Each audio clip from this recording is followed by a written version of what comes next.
Iniciemos. Listo, doctor. Entonces, entonces damos comienzo a nuestra revisión. Muy buenas noches para todos. El tema que nos convoca el día de hoy es nuestra charla acerca de mieloma múltiple, presidida por Laura Sofía Díaz Quiñones, miembro de Junta Directiva, y Nicolás Torres Arias, interno especial y miembro de Junta Directiva acá del grupo Interés en Hematoncología. El día de hoy tenemos el honor de ser acompañados nuevamente por el doctor Marco Grajales, internista y hematólogo de la Universidad Nacional. Eh, Doctor Grajales, es un honor para nosotros contar con su presencia nuevamente. Bueno, gusto saludarlos Listo, y aquí entonces. estoy. Tenía problemas que no sé, no los escuchaba, pero ya pude reiniciar y ya estoy. Creo que está perfecta la conexión. Listo, doctor, perfecto. Bueno, sin más preámbulo entonces, demos comienzo a la revisión. Le doy la palabra entonces a los expositores del día de hoy.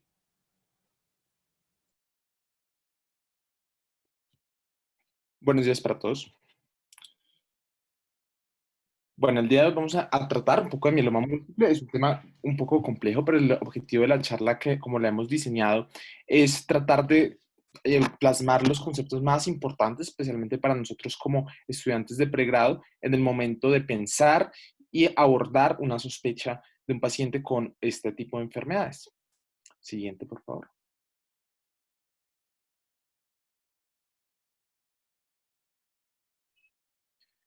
Dentro de las múltiples bibliografías que también están debidamente referenciadas en las diapositivas, acá están algunas de las más importantes y las guías que utilizamos. En general, el mieloma múltiple es una enfermedad maligna de células plasmáticas diferenciadas que usualmente se presentan con infiltración de médula ósea y proteínas monoclonales. Esta es la definición del mieloma múltiple, sino que vamos a tener en cuenta que dentro del espectro del mieloma, además del diagnóstico de esta enfermedad, que ya es una enfermedad maligna, vamos a tener algunas fases con algunas similitudes. Dentro de ellas está la gamapatía de significado incierto y el mieloma smoldering, que van a tener una diferencia bien particulares en cuanto al diagnóstico y especialmente al manejo de cada una. Pero en general es un espectro que de estos estados, tanto de gamapatía, de monoclonal de significado incierto, pasando por mieloma smoldering o mieloma múltiple, en algunos casos se puede dar en esta secuencialidad, y de allí va a ser la importancia de diagnosticar una u otra enfermedad para realizar el tratamiento y en algunos casos seguimiento específico. Siguiente.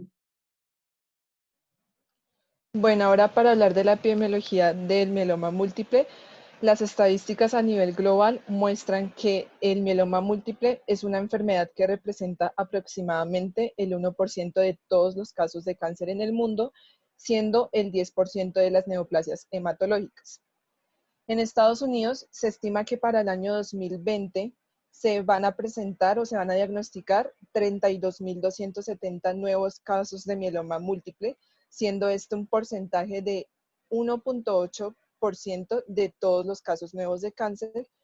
Y asimismo, el número de muertes estimadas va a ser de 12.830, siendo esta un porcentaje de 2.1% de todas las muertes por cáncer. Ya los últimos datos que se han recopilado en los últimos años muestran que para el año 2017 la prevalencia de la enfermedad fue de 140.779 personas. Y también que del año 2010 al año 2016 el porcentaje de supervivencia relativa a los 5 años fue del 53.6%. Aquí es importante mencionar que en los últimos años, con el desarrollo de técnicas diagnósticas más modernas y más específicas, y también con la introducción de nuevos agentes terapéuticos, se ha logrado diagnosticar a un mayor porcentaje de pacientes con mieloma, haciendo que aumente la prevalencia en los últimos años, y también gracias a terapias como los anticuerpos monoclonales y el tratamiento con trasplante de precursores hematopoyéticos, también ha aumentado la supervivencia de los pacientes con mieloma. En cuanto a las estadísticas en Colombia, el Observatorio a nivel mundial de cáncer recogió datos de cáncer en ciudades como Bucaramanga, Cali, Manizales y Pasto, donde nos muestra que el mieloma múltiple ocupa el lugar número 20 en el país de entre todos los tipos de cáncer registrados y que para el año 2018 se registraron 1.323 nuevos casos de mieloma múltiple, siendo este un porcentaje de 1.3% de todos los casos de cáncer diagnosticados en el país, y también se reportaron 806 muertes por mieloma múltiple, siendo 1.8% de las muertes relacionadas al cáncer. Y la prevalencia acumulada en 5 años fue de 2.911 casos. Ya para hablar sobre las características demográficas más comunes en esta enfermedad, la edad media del diagnóstico del mieloma va a oscilar entre los 65 y los 74 años, tanto para hombres y para mujeres. Esto quiere decir que el mieloma múltiple presenta una mayor prevalencia en las personas de la tercera edad. Y también que se presenta más comúnmente en hombres que en mujeres y en individuos de ascendencia o de raza afroamericana. Y más adelante vamos a mencionar con mayor detalle que también las personas que tengan un antecedente de una gamapatía monoclonal de significado incierto van a tener un alto riesgo de que esta enfermedad progrese a un mieloma múltiple. En general, la fisiopatología del mieloma múltiple va a estar relacionada con la charla que vimos hace 2 semanas de las leucemias linfoides crónicas. En ese momento mencionábamos de cierta forma las líneas celulares en las cuales se diferencian ese tipo de neoplasias, y acá vamos a ver que en ese ciclo, cuando tenemos el linfocito B que ya se encuentra maduro, que ya tuvo una germinación, ya se encuentra germinado y ya se convirtió en un plasmocito, es en esta célula donde se va a desarrollar la monoclonalidad, en donde va a haber una proliferación celular. Y la propiedad de estas células es que al tener ya una producción específica de un anticuerpo, va a generar adicionalmente su crecimiento celular la producción de anticuerpos que usualmente van a ser de un mismo tipo, y de allí es que vamos a tener la característica importante de esta enfermedad en cuanto a la producción de anticuerpos monoclonales, que van a también a tener un papel tanto en la fisiopatología, en el daño de órgano, como en el diagnóstico y seguimiento de la enfermedad. Es así como a medida de que se genera este clon celular, especialmente por mutaciones que mencionaremos en un momento, van a generar unos estadios en los cuales pueden quedarse allí, en el que hay una cierta proliferación celular, una producción escasa de estos anticuerpos monoclonales, que probablemente sea este estadio de la gamapatía monoclonal de significado incierto, en donde hay algunos defectos moleculares iniciales. Sin embargo, en algunos casos puede generarse una proliferación adicional de estos y una progresión de la enfermedad que lleva a una producción exagerada y una producción aberrante de las diferentes, de esta clon celular, con una producción más importante en la mayoría de los casos de esas proteínas monoclonales, llevando al mieloma smoldering y posteriormente al mieloma múltiple, con algunas diferencias que vamos a ver. Y en algunas ocasiones también esto puede llevarse y puede conducirse a una leucemia de células plasmáticas como estadios finales de hiperproliferación celular. En general, vamos a ver que para identificar la fisiopatología del mieloma, así como las diferentes enfermedades neoplásicas, existen las lesiones, especialmente genéticas, primarias, que generan esta proliferación monoclonal, pero a diferencia de que avanzan en sus procesos de diferenciación, especialmente proliferación celular, vamos a tener algunos otros eventos secundarios que van a generar y van a definir que, por ejemplo, en algunos pacientes solamente se queden en estas fases de una gamapatía monoclonal de significado incierto, un mieloma smoldering, y en algunos otros, con ciertos riesgos que vamos a anunciar en un momento, van a progresar como tal a la enfermedad maligna propiamente dicha. Siguiente, por favor. Es así como las diferentes alteraciones cromosómicas van a ser diversas. Las más importantes usualmente van a ser las translocaciones, en las cuales una de las condiciones importantes es que las inmunoglobulinas en su fracción pesada puede haber un intercambio cromosómico en estas, y hay diferentes translocaciones que se han descrito. Dentro de ellas, las más importantes es translocación 11-14 en el 14%, que codifican unas proteínas especiales que van a aumentar esta proliferación celular y disminuir los procesos apoptóticos que tienen las células que no son tumorales. Adicionalmente, otras de estas manifestaciones cromosómicas van a ser las aneuploidías. En algunos reportes o series de casos se han documentado que hasta el 50% de estos clones celulares tienen más de 50 cromosomas, un 14% tienen de 47 a 50 cromosomas, un 13%, un 13% van a tener los 46 cromosomas normales y un 35% van a tener menos de 46 cromosomas. Es así como la hiperploidía va a ser el efecto cromosómico más común en este tipo de enfermedad. Adicionalmente, algunos otros elementos van a poder conferir un pronóstico de cierta forma, al menos de lo que se ha estudiado, y es que, por ejemplo, una trisomía en el cromosoma 3 y 5 puede ser un poco mejor pronóstico que, por ejemplo, una trisomía del cromosoma 21. Sin embargo, vamos a ver que esto es un poco más de los modelos de fisiopatológicos que se ha evaluado la enfermedad. Hay algunas otras mutaciones que van a ser diferentes genes, como el TP53 que ya habíamos hablado en la charla pasada en el 8%, u otros genes que van a ser pro-oncogénicos, en los que van a ser el KRAS, por ejemplo, en un 23%. Adicionalmente, hay algunos papeles epigenéticos, además de estas mutaciones, estas alteraciones cromosómicas y translocaciones que hemos mencionado. Este papel epigenético va a ser importante. Recordar que de cierta forma, cuando existe una codificación específica, van a haber algunos elementos que van a generar que esa codificación del DNA se exprese en proteínas o se deje expresar más o menos. Y es allí donde los papeles de metilación juegan un papel importante.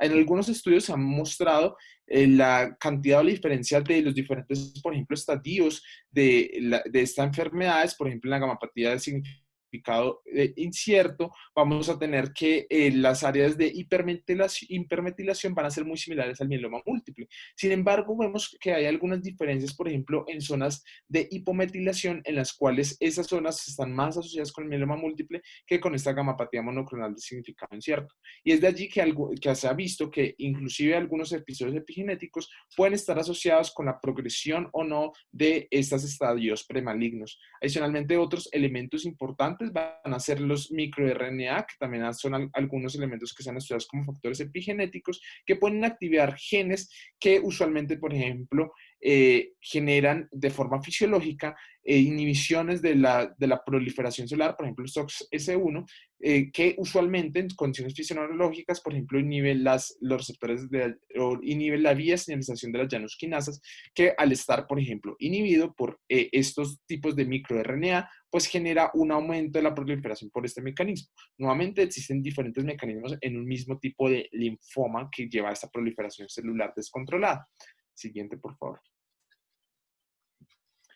Es allí donde, para resumir estas diferentes alteraciones genéticas que hemos visto, tenemos esta gráfica en la cual vamos a ver que existen algunas alteraciones tanto a nivel de receptores, por ejemplo, a nivel de la vía del NF-kappa beta, que va a generar algunas alteraciones, especialmente en la proliferación celular. Adicionalmente, podemos tener alteraciones en las vías de señalización de las MAP quinasas, que eso también nos lleva a proliferación celular, y entre otros elementos que podríamos tener como algún papel importante en las ciclinas, que son las enzimas o proteínas más bien, que generan tanto el control del ciclo celular, que al generar las diferentes disregulaciones de pues van a generar especialmente estos estados proliferativos. Y como lo mencionábamos, una de las más importantes también van a ser las disregulaciones epigenéticas, dentro de las cuales están las metilaciones, que generan alteraciones en la transcripción del DNA, y otro importante es la acetilación de histonas, en la cual esa desacetilación lo que va a generar es que la cromatina se encuentre más laxa, y por tanto la transcripción de estos genes va a estar aumentada en estos casos, que lo cual pues no es una alteración como tal del cromosoma, sino de la expresión de este cromosoma a través de estos elementos de histonas, y también de la metilación de algunos tipos propiamente del cromosoma. Siguiente, por favor. Asimismo, vamos a ver que hay algunos, aparte de la célula o esta célula que se va a convertir en maligna en el mieloma múltiple, que tiene estos papeles o estos ciclos celulares alterados, especialmente un aumento de la proliferación celular, también existe un microambiente alrededor de esta célula que favorece esto. Dentro de ello tenemos que usualmente estos van a estar relacionados con las células de la médula ósea y dentro de ellas hay algunas relaciones importantes como estas células del estroma óseo, en los cuales puede haber una alteración y especialmente un microambiente que favorece la proliferación, por ejemplo, con la secreción de interleucina 6, con la unión, especialmente con elementos de proteínas de unión como las BCAM en este caso, y asimismo también genera una interrelación, por ejemplo, con la diferenciación de los osteoclastos, lo cual va a conferir también un papel de activación de estos, de aumento de esta producción del RANK ligando también, generando, por ejemplo, un aumento de esta diferenciación en osteoclastos y activación osteoclástica, que de cierta manera es uno de los papeles, además de la infiltración propiamente de estas células malignas, que explican las alteraciones óseas que son características del mieloma múltiple, y también esto podría explicar de cierto grado la hipercalcemia que se pueden ver en estos pacientes con mieloma múltiple, lo cual tiene un mecanismo humoral, especialmente por la activación de estos factores que van a proliferar los osteoclastos y también como tal una infiltración propiamente de estas células en el tejido, en el estroma óseo, generando un aumento de la resorción ósea. Siguiente, por favor. Asimismo, entonces, vamos a ver que además de esta proliferación celular, como son células plasmáticas, algo que vamos a tener muy en cuenta, especialmente para el papel en el diagnóstico y también de algunas consecuencias fisiopatológicas, es el papel de las inmunoglobulinas. Usualmente las inmunoglobulinas, como lo vemos en estas dos imágenes, se caracterizan porque van a tener una porción o son en forma de Y, que van a tener una porción pesada y van a tener una porción ligera. En general, esta porción pesada y ligera están relacionadas, pero asimismo vamos a tener que esta región pesada y ligera van a tener una región variable y una región conservada. Usualmente, la cadena pesada van a ser de unos 5 tipos, que van a ser ya sea IgG, IgA, IgM, IgD o IgE, que le van a dar esta característica a esta inmunoglobulina. Algo importante que va a ser también en el momento del diagnóstico. Y vamos a tener que usualmente las cadenas livianas van a ser de tipo kappa y lambda. En condiciones normales, estos van a tener unos valores normales y especialmente van a tener una relación importante, predominando usualmente las cadenas kappa en la mayoría de las personas respecto a las lambda, y vamos a ver que usualmente, como lo hemos mencionado, esta monoclonalidad que vimos en la fisiopatología de la proliferación celular genera que sea un mismo anticuerpo el que se va a secretar en la mayoría de los casos de forma exagerada, y esto nos va a dar en las pruebas clínicas en que vamos a detectar específicamente un tipo de anticuerpo, una proteína monoclonal, en el diagnóstico, como lo vamos a ver con algunos métodos que tenemos a disposición, siendo algo muy característico, porque, por ejemplo, algunos otros elementos que vamos a tener como diagnósticos diferenciales en la interpretación de estas pruebas son estadios fisiológicos o inclusive otras patologías que van a generar aumento de la secreción de estas proteínas, por ejemplo, las infecciones, las enfermedades autoinmunes, pero en estos casos, como no hay una monoclonalidad, es decir, las proteínas no vienen de un mismo clon celular, no vamos a tener una misma proteína detectable, sino que van a ser inmunoglobulinas, pero pueden ser de diferentes tipos porque hay un aumento de respuesta inflamatoria especialmente, y vamos a ver que allí se vería en estas pruebas manifestados como policlonalidad, que ahorita ahondaremos más en el diagnóstico, pero esto es para entender la razón de estas pruebas. En cuanto a la clínica del mieloma múltiple, el espectro clínico va a depender básicamente de las manifestaciones que genera la afectación o el daño al órgano blanco, que puede ser ya sea por la infiltración de células plasmáticas malignas, por la fisiopatología propia del mieloma múltiple, como lo veíamos anteriormente, y por la alta producción de proteínas monoclonales. Usualmente, la clínica de esta enfermedad tiene una presentación subaguda.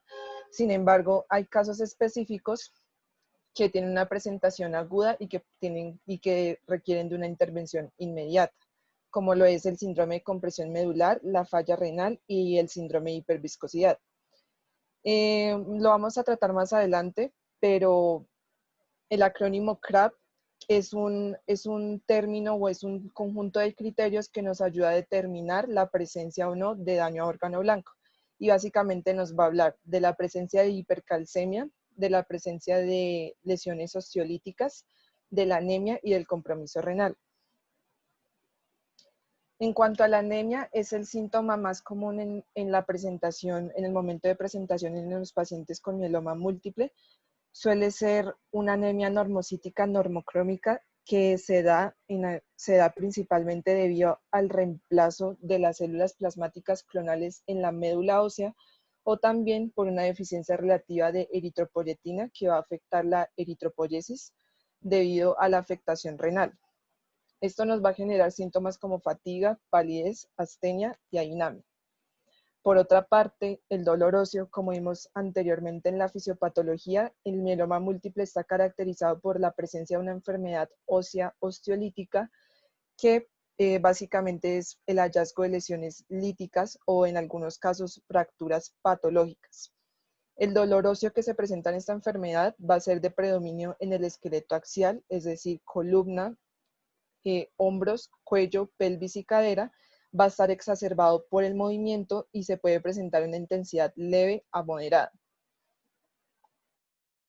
En el caso de los pacientes que tengan una hemoglobina menor a 10 gramos por decilitro o una anemia asintomática o una anemia en progresión con una hemoglobina entre 10 a 12 gramos por decilitro, pueden requerir tratamiento o administración de eritropoyetina recombinante humana, 40.000 unidades por semana, o de darbepoetina, 300 microgramos cada 2 o 3 semanas.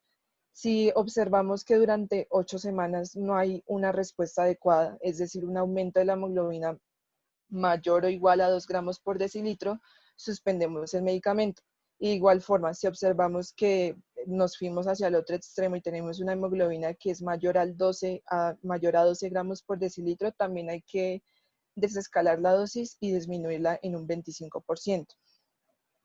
En cuanto al tratamiento de la enfermedad ósea, independientemente de si en las imágenes se identifican lesiones osteolíticas o no, todos los pacientes con mieloma múltiple van a requerir de administración de bifosfonatos, que en este caso va a ser la administración de ácido solendrónico, 5 miligramos por vía intravenosa en una infusión por 15 minutos. En cuanto a la enfermedad renal, el 20% de los pacientes con mieloma múltiple van a presentar una lesión renal aguda que va a tener diferentes causas. La causa principal va a ser que las cadenas livianas de la inmunoglobulina van a depositarse y se van a acumular en el túbulo distal y en el túbulo colector de la nefrona. Allí se van a mezclar o se van a unir con las proteínas de Tamm-Horsfall, que son las glicoproteínas secretadas por el asa distal de Henle, y esto va a causar la precipitación y la formación de cristales, que a la larga va a terminar causando una afectación de la función renal y va a generar una patología que se conoce como el riñón de mieloma. Otra de las causas es la hipercalcemia, asimismo como la amiloidosis de cadenas livianas o también el daño renal inducido por medicamentos.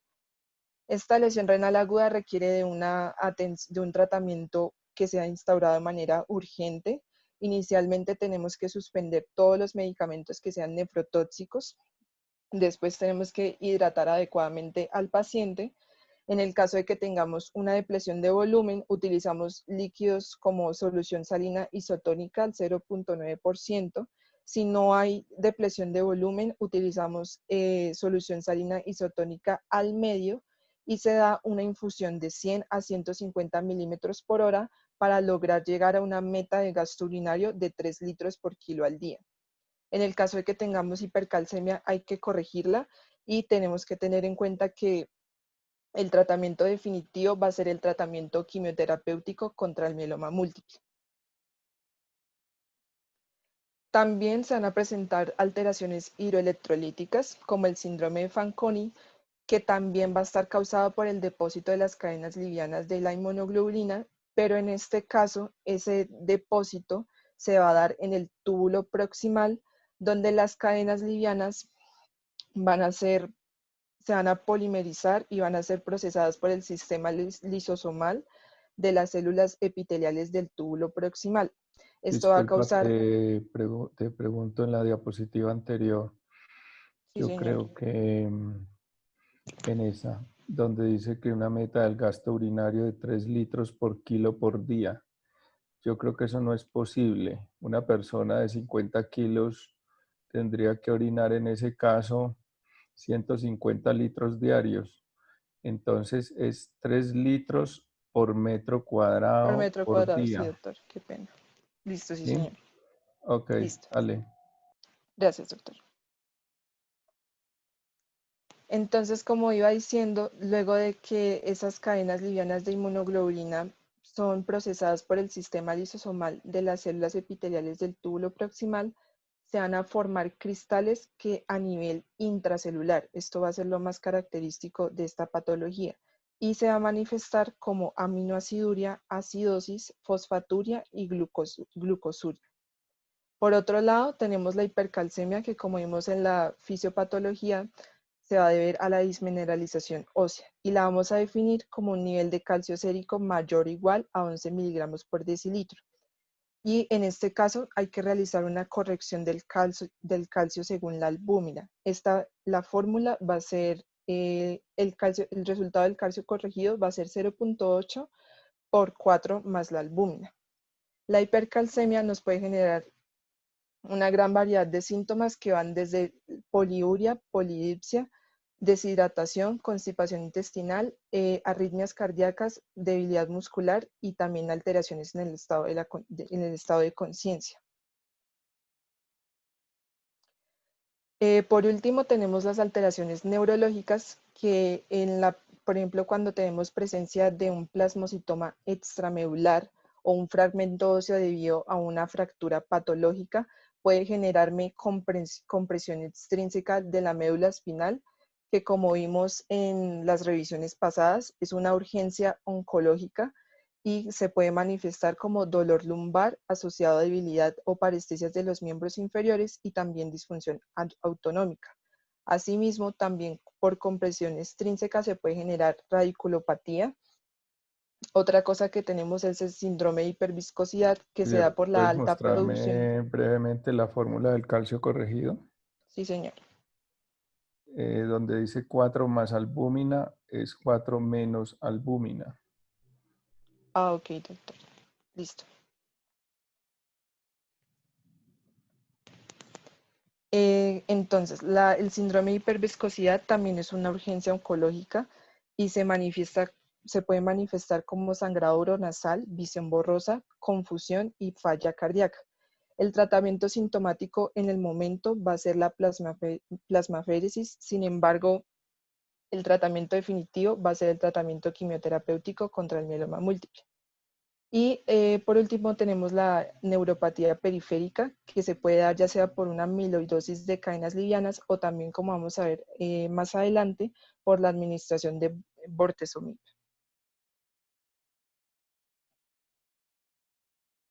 Como lo mencionábamos, entre los paraclínicos probablemente característicos que especialmente nos hablan de un daño de órgano secundario a probablemente un mieloma múltiple, como lo vamos a ver si cumple todos los criterios, es que se va a caracterizar por el acrónimo CRAB. El CRAB se compone de hipercalcemia, que usualmente se refiere a un calcio sérico corregido mayor de 11 o que tenga una función renal en general que sea con una creatinina mayor de 2, una anemia que sea menor de 2 miligramos por decilitro, límite inferior del laboratorio o del lugar o el referencia, o menor de 10 miligramos por decilitro, o unas lesiones líticas, ya sea 1 o 2 por radiografía, TAC, o que sea por PET scan, PET-CT, perdón, y es importante que también la resonancia magnética tiene una cabida importante, como lo vamos a ver, inclusive más allá del CRAB, con algunas otras consideraciones específicas en el momento de hacer el diagnóstico. Teniendo en cuenta que para aplicar esto, cada una de estas condiciones, como lo vamos a ver en los criterios diagnósticos, no deben no deben de tener explicación alguna por otra causa. Por esta razón, siempre hay que descartar, por ejemplo, en el caso de las anemias, que existen muchas otras frecuentes, anemias ferropénicas, anemias por diferentes otras condiciones, es importante descartarlas en este escenario. Asimismo, las otras causas de estas alteraciones. Importante, como lo mencionamos, la fisiopatología de cada una. En la hipercalcemia tenemos por un aumento de la actividad osteoclástica que genera aumento de la disponibilidad del calcio a nivel plasmático. La anemia principalmente se da por dos factores esenciales. Uno es la infiltración medular y otro también es por factores humorales que disminuyen la producción de los eritrocitos. La enfermedad renal, como lo hemos mencionado, tiene dos puntos claves que van a ser el depósito de cadenas livianas a nivel renal, y otro va a ser también la hipercalcemia, que puede favorecer la alteración renal, y es muy característico en la mayoría de los casos lo que se describe en la patología como el riñón de mieloma. Y las lesiones, que también ya explicamos un poco los factores humorales y la infiltración que puede existir con el aumento de la actividad osteoclástica. Siguiente, por favor. Importante, aparte del CRAB, que usualmente en la clínica es uno de los fenómenos que cuando lo tenemos y no tenemos una causa específica de estas alteraciones, es siempre bueno pensar en mieloma, especialmente porque, como vimos, las manifestaciones clínicas realmente no son tan específicas, entonces siempre hay que tener una alta sospecha. Podemos tener que algunos paraclínicos que pueden estar alterados y que también son inespecíficos, es que en estos pacientes podríamos tener hiperbilirrubinemia, bajo HDL, hiperfosfatemia, aumento de BSG, pero nuevamente estos son elementos que podrían estar o no y son realmente inespecíficos. Siguiente, por favor. En el uroanálisis vamos a tener adicionalmente, podríamos tener proteínas. Sin embargo, hay que tener en cuenta que las proteínas que se miden en la tira del uroanálisis usualmente miden es albúmina y no miden proteínas de tipo gamma, como son estas que son características del mieloma. Entonces, usualmente en las tiras de proteínas podríamos también tener un artefacto y tener negativo, a pesar de que exista una proteinuria por este aumento de las proteínas de tipo gamma. Adicionalmente, en las biopsias renales se describen que los túbulos pueden estar obstruidos y también hay una infiltración, especialmente a nivel del intersticio. Importante también en la inmunofluorescencia, que podríamos ver depósitos de cadenas livianas en la biopsia renal. Siguiente, por favor. Y algo importante es que en la electroforesis de sangre periférica también no tenemos hallazgos tan específicos como en otras enfermedades hematológicas, pero podría presentarse el fenómeno de Raynaud, que es este fenómeno que vemos acá en como lo está señalando las flechas, que es un fenómeno de apiñamiento de los eritrocitos, que se causa es por el estado que el aumento de la producción de proteínas genera un aumento de la probabilidad de esta agregación eritrocitaria, y es algo característico del mieloma, pero no es patognomónico a la enfermedad, pero hay que sospecharlo también cuando tengamos este tipo de fenómenos. Se puede presentar en otro tipo de hiperproteinemias, en las cuales hay un aumento de la viscosidad y también aumento de esta propensión de los eritrocitos en agregarse. También está la explicación por la que la BCG estaría probablemente elevada. Otros fenómenos que son también inespecíficos y poco sensibles van a ser la leucopenia en un 20% o trombocitopenia en un 5%. De allí que es importante tener como un espectro amplio del paciente y todas las características clínicas, porque no hay un elemento que nos haga el diagnóstico en los exámenes básicos. Siguiente, por favor. Ahora bien, cuando tenemos la sospecha, ya sea por clínica, por paraclínica, de que se trate de una gamapatía monoclonal, especialmente pensando en un mieloma múltiple, tenemos que pedir algunas pruebas diagnósticas que vamos a ver que tienen un mejor rendimiento en cuanto a la probabilidad de diagnosticar mieloma múltiple. Dentro de ellas tenemos esta, que es una de las clásicas que probablemente muchas veces las hemos pedido, como la electroforesis de proteínas. La electroforesis de proteínas lo que hace es cuantificar las proteínas de acuerdo a un agar, en las cuales, dependiendo de las cargas de las proteínas, van a correr, y de las cargas y el peso de las proteínas van a correr más hacia un lado o hacia el otro. Teniendo acá que el primer pico que usualmente tenemos, vamos a tener la albúmina, que es la proteína más común a nivel sérico, en la cual es el pico más grande que inicialmente tenemos. En este primer pico, pues en algunos casos podríamos tener hipoalbuminemia, pero nuevamente esto no es específico, no del mieloma. Otros elementos del electroforesis de proteínas en el momento de su interpretación es que podemos tener unas regiones alfa 1 que van a ser muy característicos de algunas proteínas como alfa 1 antitripsina, alfa 1 glicoproteínas, las alfa 2 que dentro de las de importancias tenemos, por ejemplo, la aptoglobina o algunas otras pues más inespecíficas como alfa-lipoproteínas, algunas otras que pueden estar también acentuadas en procesos infecciosos. Las beta que tenemos de allí importantes, el plasminógeno, la transferrina o el complemento como es el C3. Y adicionalmente en las gamas vamos a tener las inmunoglobulinas, de allí que vamos a tener cuando existe un mieloma múltiple o una gamapatía monoclonal más bien, porque esto no nos va a definir si es mieloma o no, vamos a tener que entonces la zona gamma es la que va a tener este pico monoclonal. Importante la interpretación de esto es que este pico monoclonal debe tener una altura y debe ser como una forma de pico y no debe tener una base ancha, porque cuando tiene una base ancha nos habla de que no es solo un tipo de proteína específico el que estamos viendo en esa electroforesis de proteínas, sino que pueden ser otros tipos de gamma-globulinemias que pueden explicarse también por otros procesos, no solamente por mieloma múltiple. Siguiente, por favor. Adicionalmente, hay otro examen muy importante que es la inmunofijación de proteínas, en las cuales pues vimos que en la electroforesis nos va a decir únicamente si hay un pico monoclonal o no hay un pico monoclonal detectable por esta técnica. Ya en la inmunofijación nos va a cuantificar algunos tipos.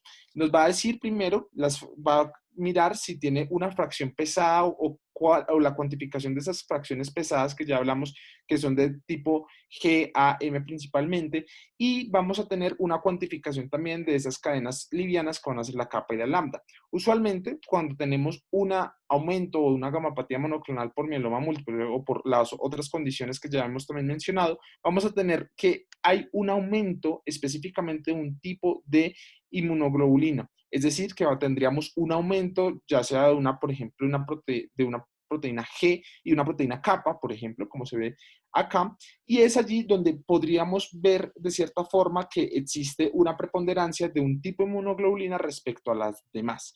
Es allí que aparte de decirnos que puede existir esa gamapatía monoclonal, esta prueba de la inmunofijación, que puede ser en suero o que también puede ser en orina, puedes darnos también el tipo de inmunoglobulina que está produciendo esa gama o que está originando esa gamapatía.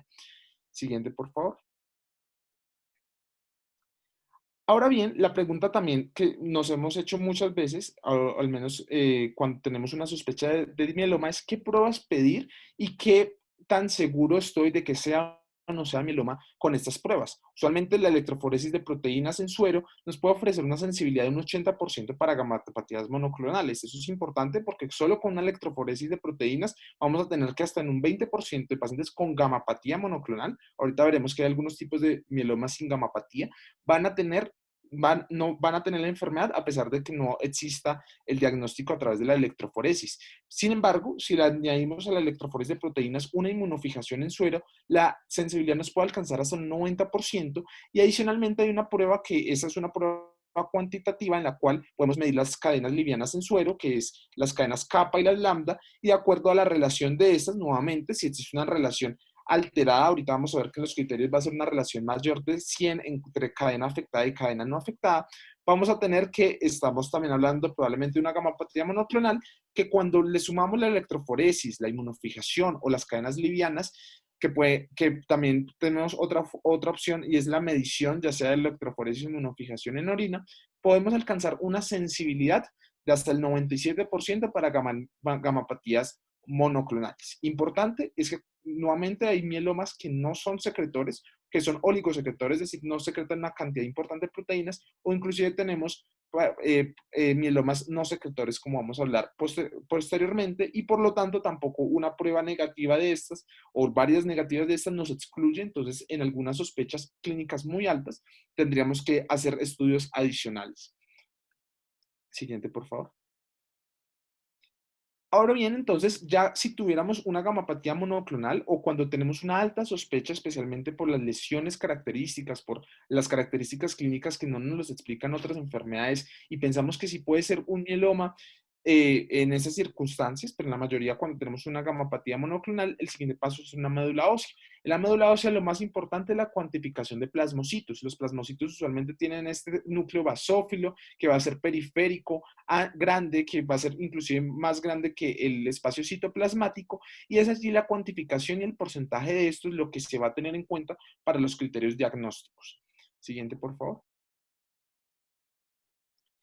Entonces vamos a tener que el diagnóstico de mieloma múltiple, de acuerdo a los últimos criterios de la red internacional de mieloma, es que tenemos que tener una biopsia de médula ósea con unos plasmocitos mayor del 10% o que haya un plasmocitoma, que significa esa acumulación de células plasmáticas fuera de la médula ósea, más algunas de esas características. Una de ellas es el CRAB, en la cual es un órgano es un órgano que está afectado propiamente por el mieloma. Nuevamente, estas características del CRAB no pueden ser explicadas por otra causa que no sea el mieloma, y es allí donde estos son los criterios definitorios de mieloma. Aparte del CRAB, existen otros elementos, y es que cuando tenemos unos plasmocitos en médula ósea, más del 60%, es decir, tenemos unos plasmocitos muy abundantes en médula ósea, ya también esto es diagnóstico de mieloma a pesar de que no tengamos las otras características, solo que es poco probable que con unos plasmocitos tan altos no tengamos un CRAB, por ejemplo. La relación de cadenas livianas, como lo mencionamos, que es la relación kappa y lambda, que usualmente lo normal es que sea más o menos hasta un 1.6 de relación respecto una sobre otra en condiciones normales. Usualmente tenemos que las relaciones livianas de capa lambda van a ser en mieloma, o más bien la cadena afectada, porque por ejemplo si es una cadena lambda afectada, pues esta va a ser mucho más alta que la capa. Vamos a tener que, si esta relación de cadenas es mayor de 100 y que la cadena liviana afectada por lo menos tenga una concentración mayor de 100 miligramos por litro, va a ser también un criterio definitorio de mieloma. Y otro importante que lo mencionamos es que si bien las radiografías tienen una sensibilidad que puede ser aumentada por el TAC, la prueba o el PET scan, la prueba que va a ser más importante para el mieloma va a ser la resonancia magnética nuclear, que va a ser la prueba más sensible, y es allí como los criterios definitorios de mieloma se encuentran lesiones óseas focales más de 5 milímetros por resonancia magnética nuclear para decir que estamos hablando de un mieloma múltiple. Importante que cuando hablamos de mieloma múltiple estamos hablando de una enfermedad maligna y por tanto su tratamiento va a ser como tal. Siguiente, por favor.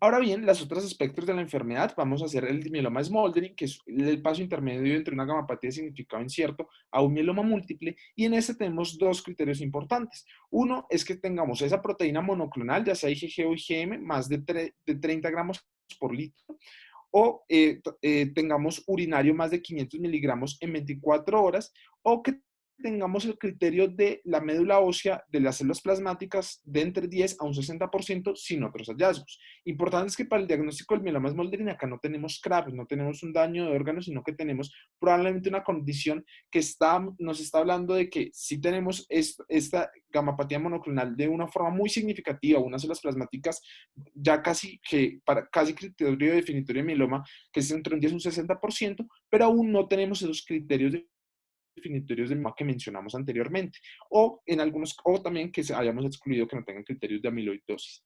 Siguiente, por favor.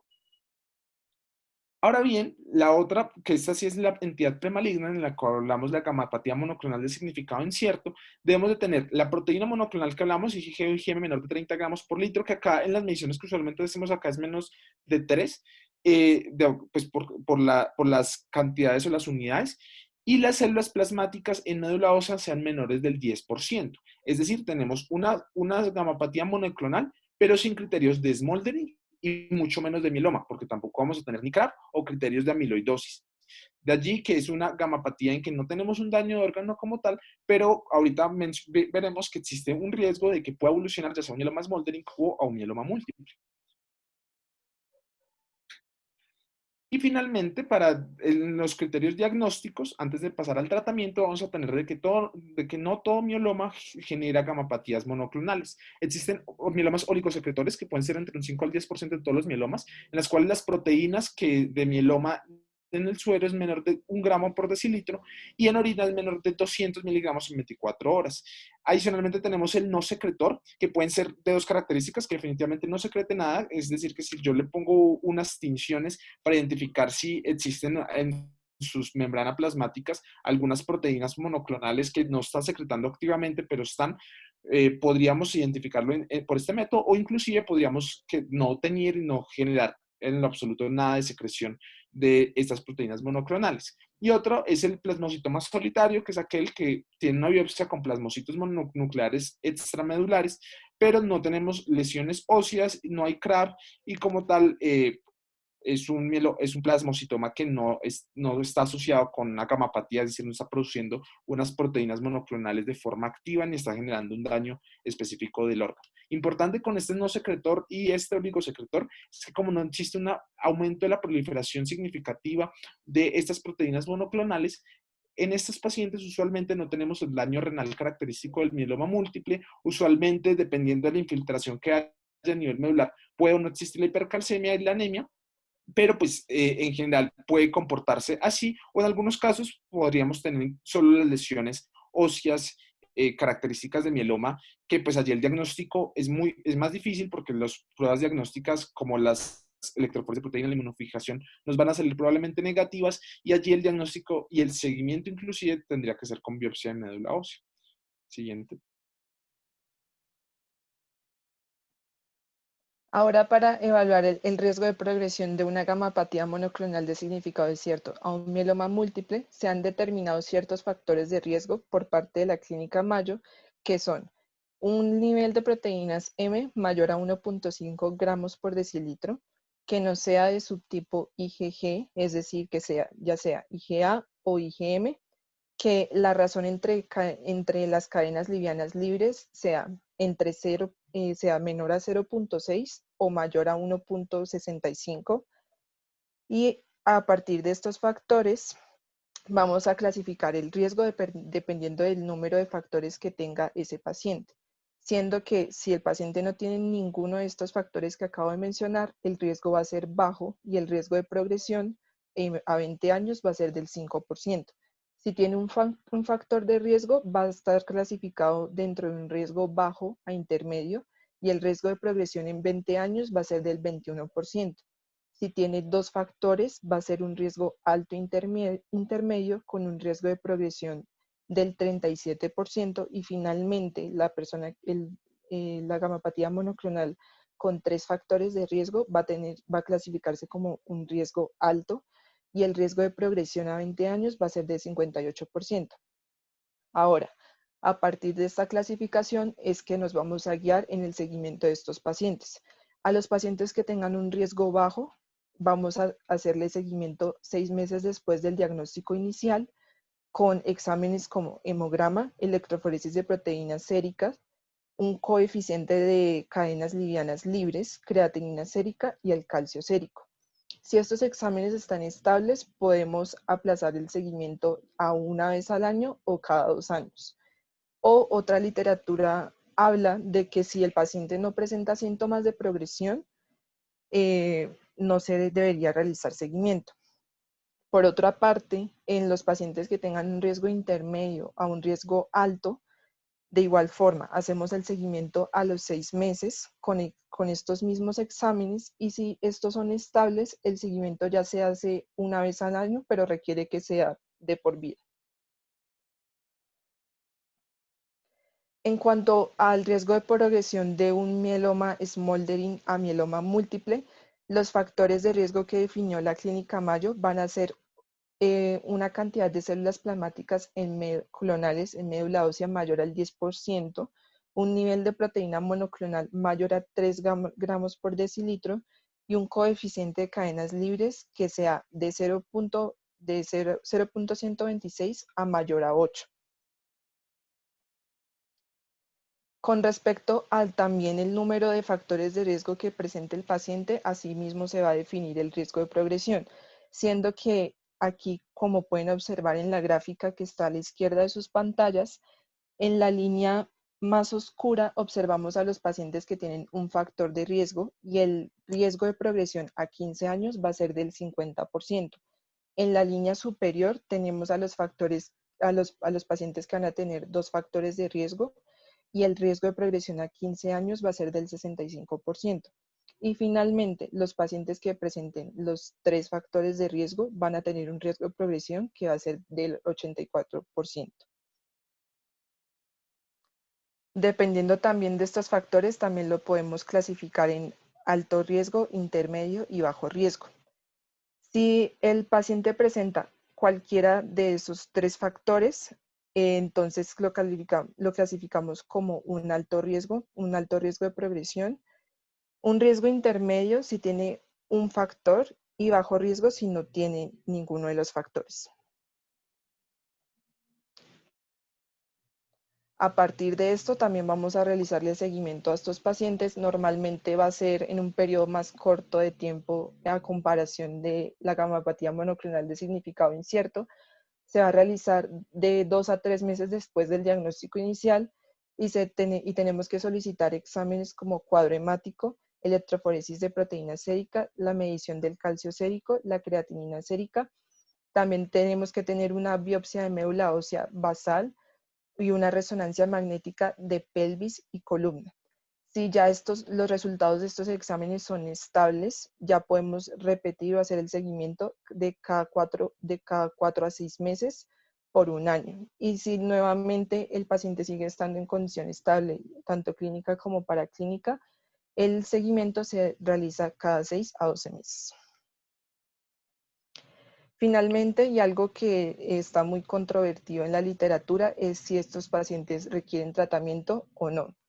Entonces, como pueden observar en el diagrama del lado derecho de sus pantallas, si el paciente tiene presencia de criterios definitorios de mieloma, así no sean del todo estrictos, debemos tratarlo como mieloma. En el caso de que no tenga criterios definitorios para mieloma, pero sea un alto riesgo de progresión, se ha hablado de que podría recibir tratamiento con lenalidomida o también un esquema con lenalidomida y dexametasona. Por otro lado, tenemos el bajo riesgo de progresión, que se realiza en una observación, no requiere tratamiento, pero en el caso de que tanto el alto riesgo como el bajo riesgo presenten una evolución importante en el nivel de proteínas monoclonales o en la hemoglobina, entonces podemos dar tratamiento con lenalidomida y dexametasona y sería un tratamiento ya como el mieloma múltiple.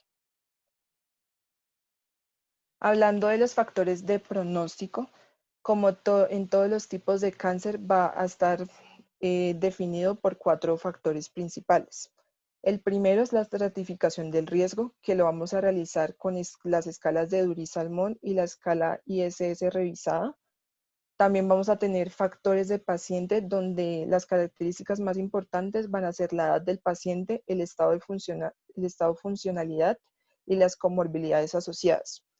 En cuanto a la biología de la enfermedad, lo más importante va a ser la determinación de las anomalías citogenéticas de las células plasmáticas clonales, pero también se ha hablado de que otros factores que pueden tener importancia a nivel pronóstico pueden ser la tasa de proliferación de esas células, el inmunofenotipo característico de esas células y las células circulantes en el plasma. Y finalmente, la respuesta al tratamiento, que se define según los criterios del Grupo Internacional para Trabajo del Mieloma. En cuanto a la estratificación del riesgo, la vamos a realizar una vez tengamos un diagnóstico de mieloma y nos va a servir como herramienta clínica para determinar la agresividad y la severidad de esa enfermedad. Y como vamos a ver más adelante, también va a ser un factor muy importante para dirigir la terapéutica de estos pacientes.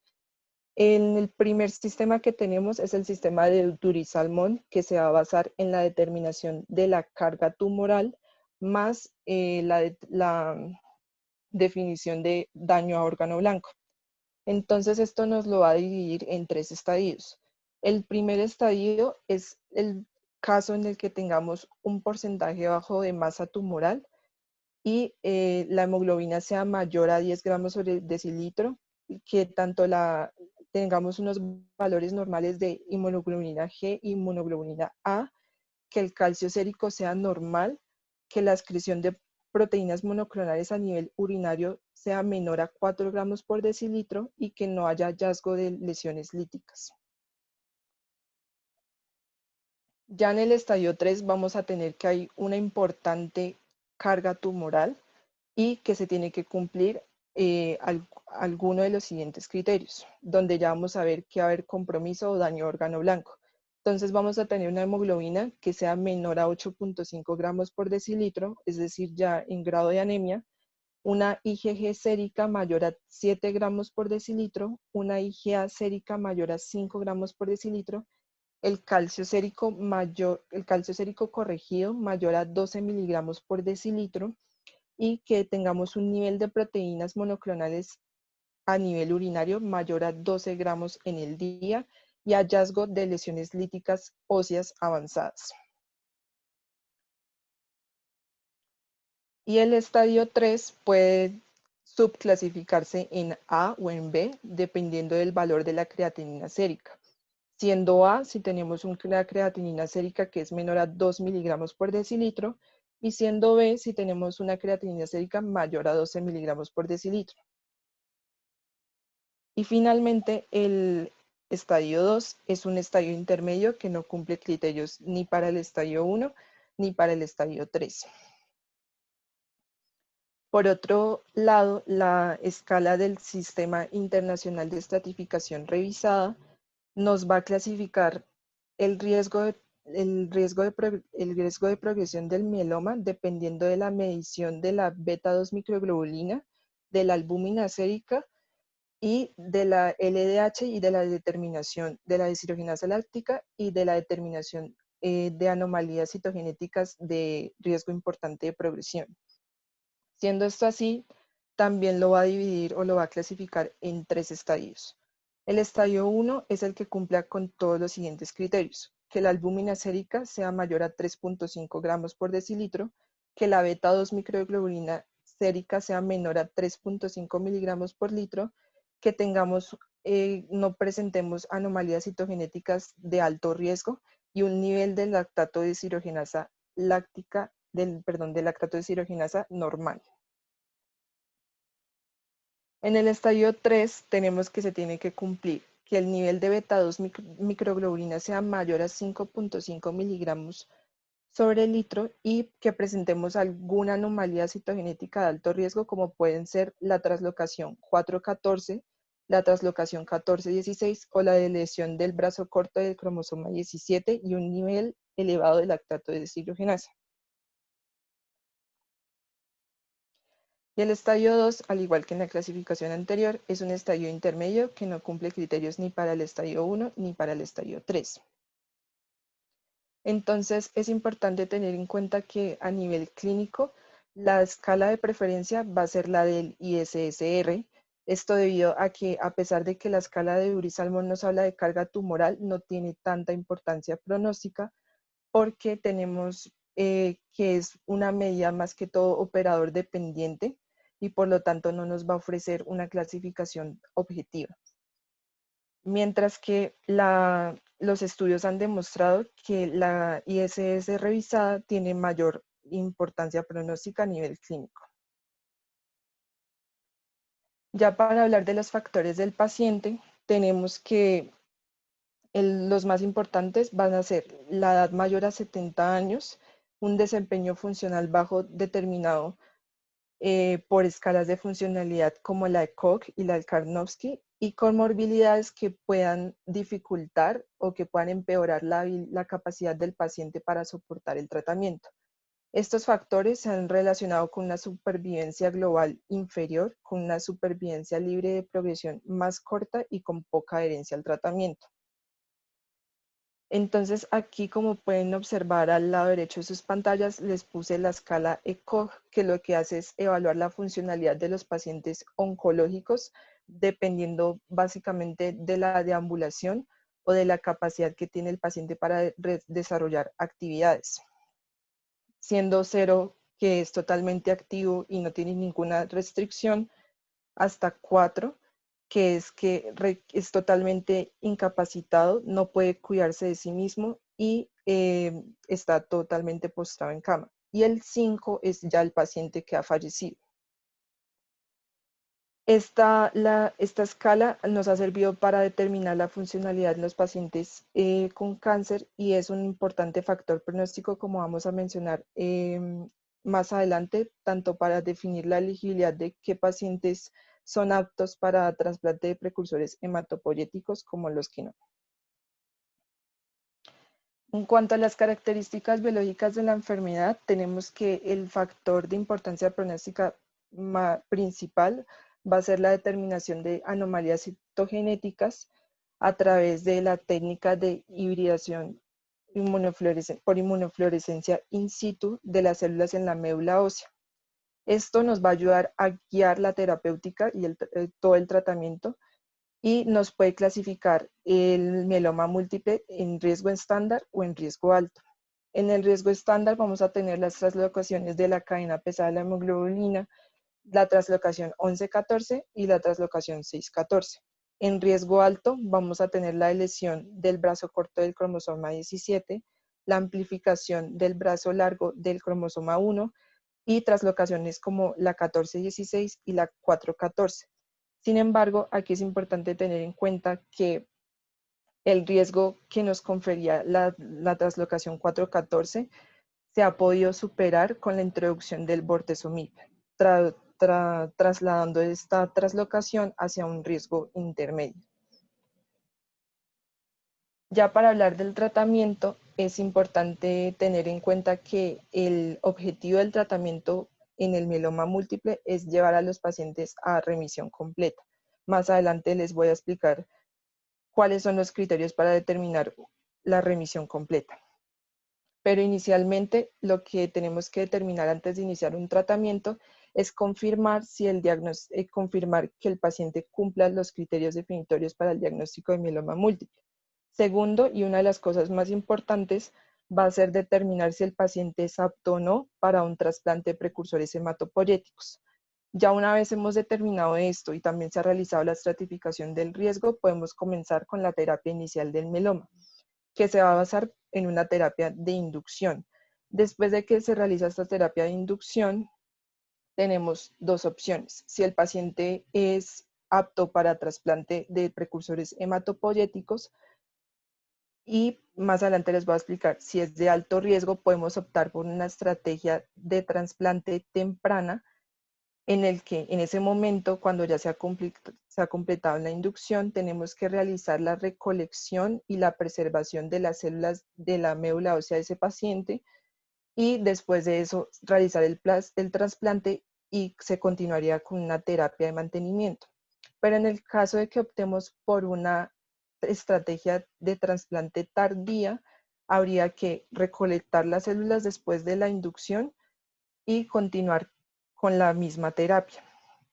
Pero en los pacientes que no son aptos para trasplante de médula ósea, simplemente se continúa después de la terapia de inducción con una terapia de mantenimiento.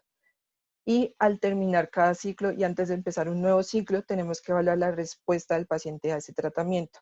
Y finalmente, prevenir y tratar las complicaciones que se puedan asociar tanto a la enfermedad como tal, como al tratamiento. Entonces, esto era lo que yo les decía. Los criterios para definir una remisión completa es que se cumpla todo lo siguiente. Que a nivel de la inmunofijación de proteínas sea negativa, tanto en suero como en orina. Que tengamos un porcentaje menor al 5% de células plasmáticas clonales. Y que en el caso de que se haya presentado un plasmocitoma o un tumor de tejido blando, este haya desaparecido. Ya hablando de cómo se determina si un paciente es apto o no para un trasplante de precursores, un trasplante autólogo de precursores hematopoyéticos, tenemos que esto va a depender del centro médico y del país donde se esté realizando la evaluación. Tenemos que en Europa suelen hacer un corte muy estricto de la edad de no considerar aptos a pacientes que sean mayores de 70 años. Sin embargo, en Estados Unidos se habla de este criterio no es tan estricto y se habla más de un estado de edad fisiológica en el cual se tiene en cuenta la funcionalidad del paciente y las comorbilidades del paciente. Siendo esto así, tenemos que No se considerarían aptos para un trasplante los pacientes que sean mayores de 77 años, que tengan cirrosis hepática y que tengan un nivel de ECOG entre 3 a 4 y una clase funcional NIHA 3 o 4. Sin embargo, esto debe ser una decisión muy individualizada donde se evalúe el riesgo-beneficio y también las preferencias del paciente.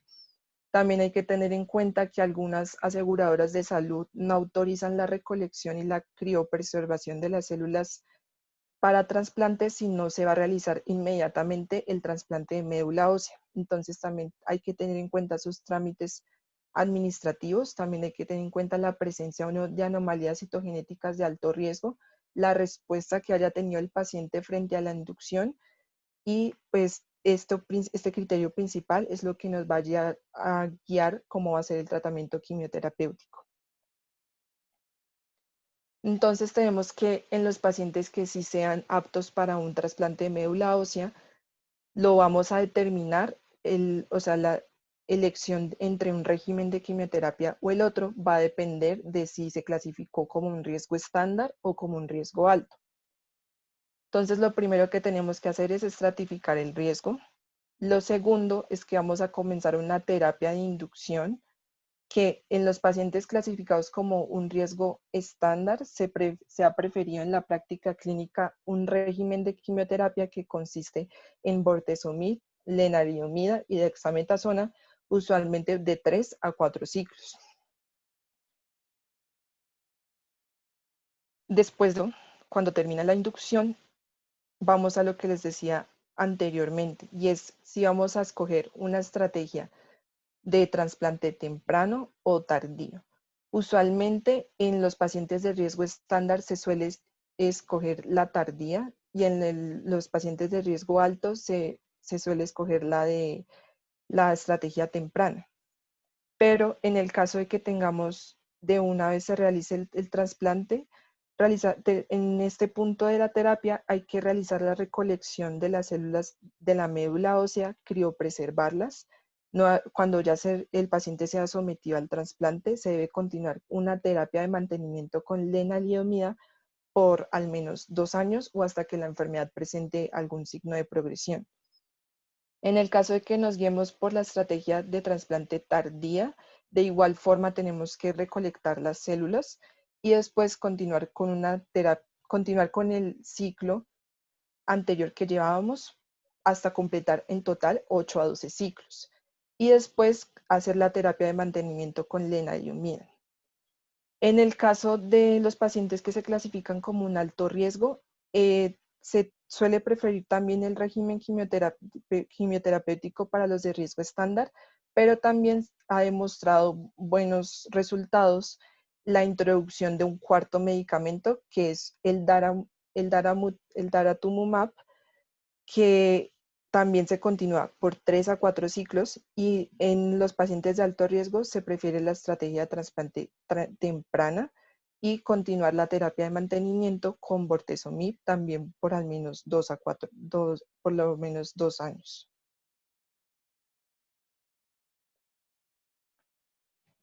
Entonces este era el régimen que yo les decía. El bortezomib se administra en una dosis de 1.3 miligramos por metro de superficie, por metro cuadrado.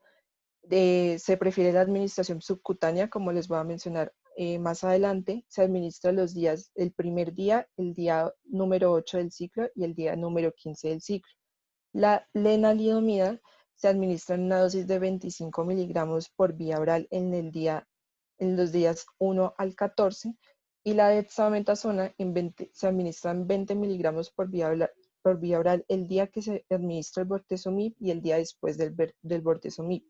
O también se habla de que la dosis puede ser de 40 miligramos los días 1, 8 y 15 del ciclo. Y este régimen se debe repetir cada 3 semanas. En el caso de que se prefiera el otro régimen, simplemente se adiciona a la terapia el daratumumab, que es una dosis de 16 miligramos por kilo, aplicación intravenosa, una vez por semana, por 8 semanas, y hay que continuarlo cada 2 semanas, y después de eso continuarlo cada 2 semanas por 4 meses.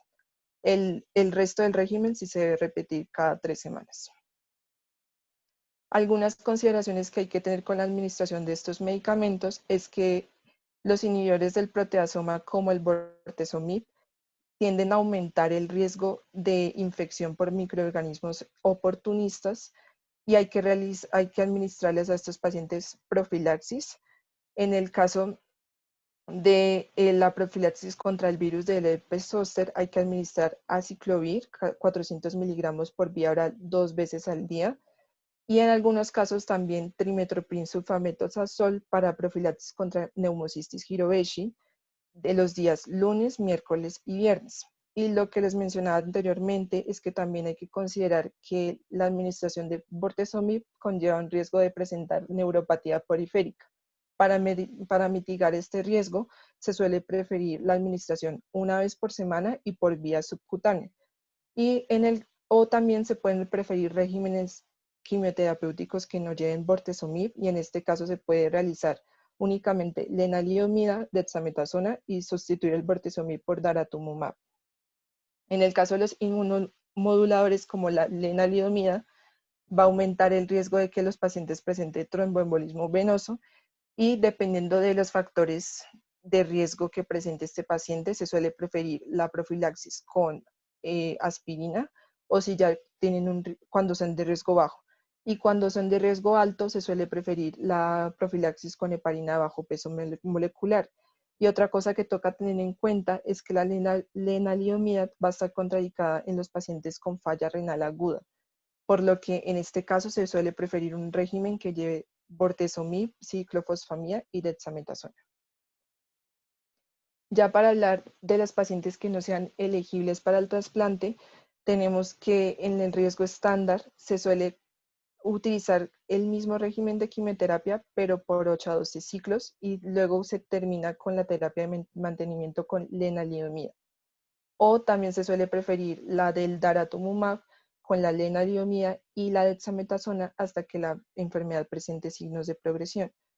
Y en el alto riesgo tenemos bortezomib, lenalidomida y dexametasona también por 8 a 12 ciclos y la terapia de mantenimiento con bortezomib.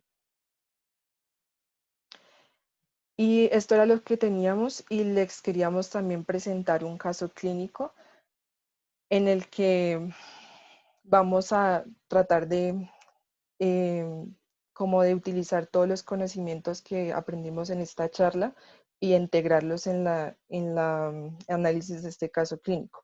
Entonces tenemos una paciente de 51 años que como antecedentes de importancia fue sometida a una descompresión y a una resección de un tumor con artrodesis de las vértebras L4 y S1.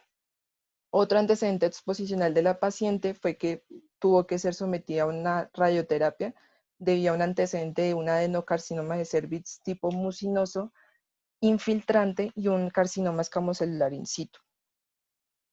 El motivo de consulta de esta paciente era que presentaba dolor lumbar y en la enfermedad actual tenemos un cuadro de lumbalgia crónico asociado a una radiculopatía de L5 derecha con un compromiso polióstico a nivel de L5 con fractura vertebral del 30% a nivel del cuerpo vertebral con presencia de una masa sólida que infiltraba el espacio perivertebral y el epidural generando estenosis del canal central y lateral medular derecho. En las imágenes que se le realizaron a esta paciente se le hizo una resonancia magnética en la cual se observaba que había un colapso del 30% del cuerpo vertebral del L5 debido a la presencia de una masa sólida que captaba contraste que se extendía a las regiones perivertebral y epidural en L5, generando una estenosis secundaria del canal central y los canales laterales, predominantemente del lado derecho.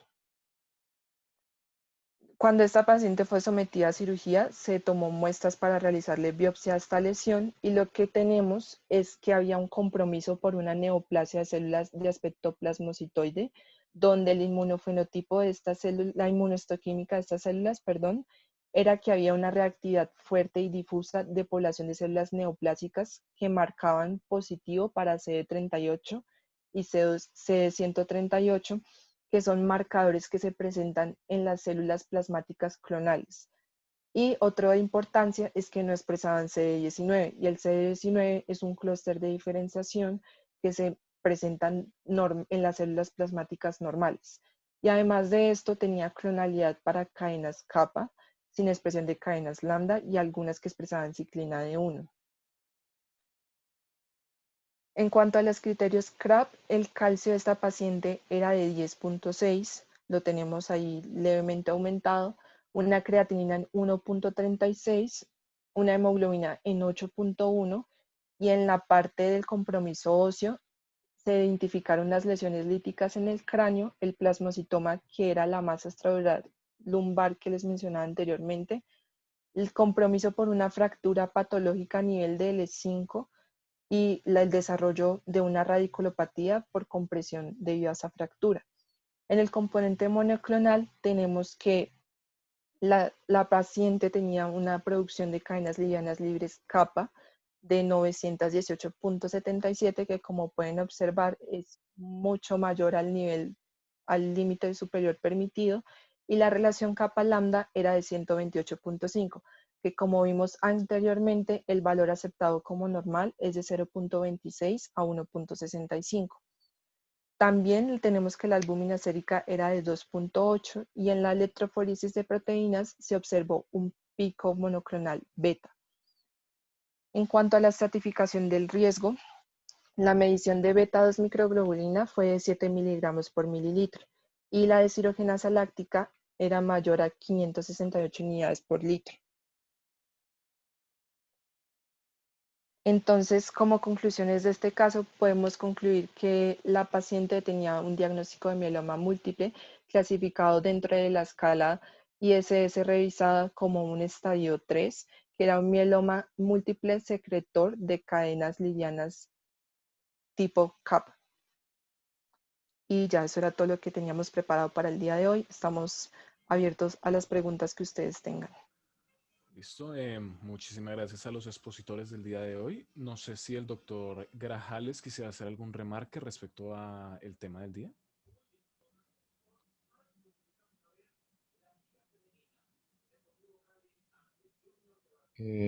No, más bien antes de pronto de opinar algo, porque la exposición pues ha sido muy completa, muy completa. Yo pues creo que pues, se dieron un repaso global. El tema es bastante extenso. Quisiera saber más bien en el público qué comentarios hay de lo expuesto, de pronto antes de hacer alguna intervención. Listo, ¿como alguna pregunta o comentarios en general, doctor? No, comentarios que tengan. Listo, pues en este momento no hemos recibido comentarios. Si alguien quisiera opinar acerca de la charla, acerca de algún aspecto, por favor siéntase libre en, Sí. sí, acá a escribir. Nos han llegado preguntas, sin embargo, en caso tal, pero pues si quiere podemos dar un momentico mientras la gente... Por favor, puedes poner la diapositiva donde está la electroforesis de proteínas.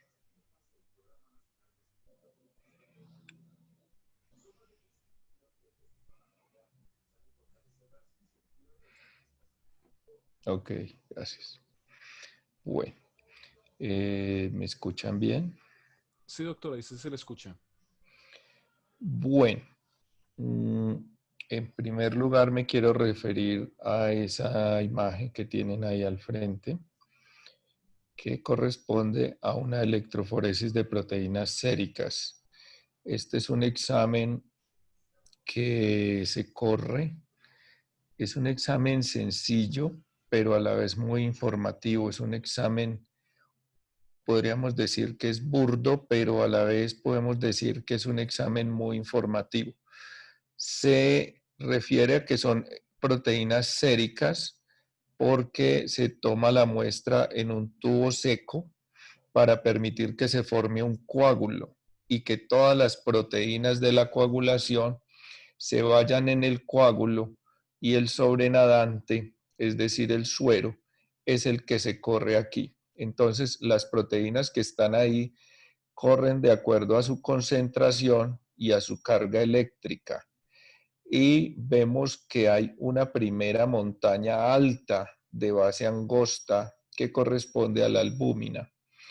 Y como está detallado ahí en letras de diferentes colores, pues las proteínas van migrando de un lado a otro y en la región gamma es donde migran las globulinas.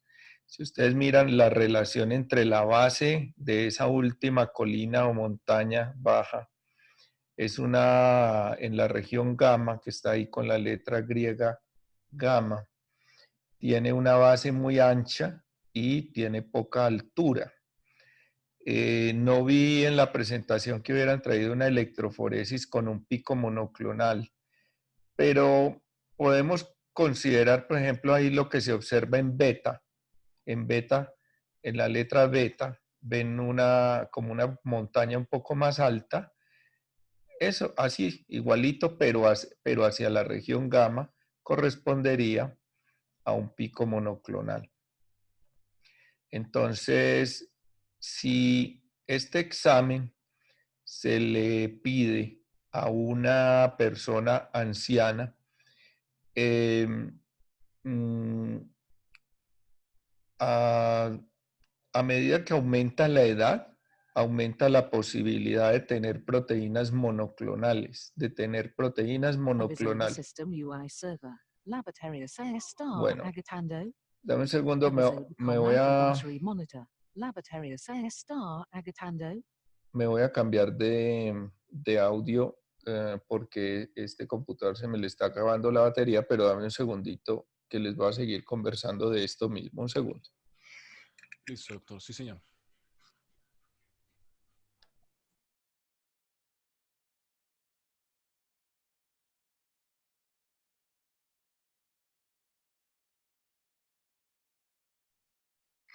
¿Ahí me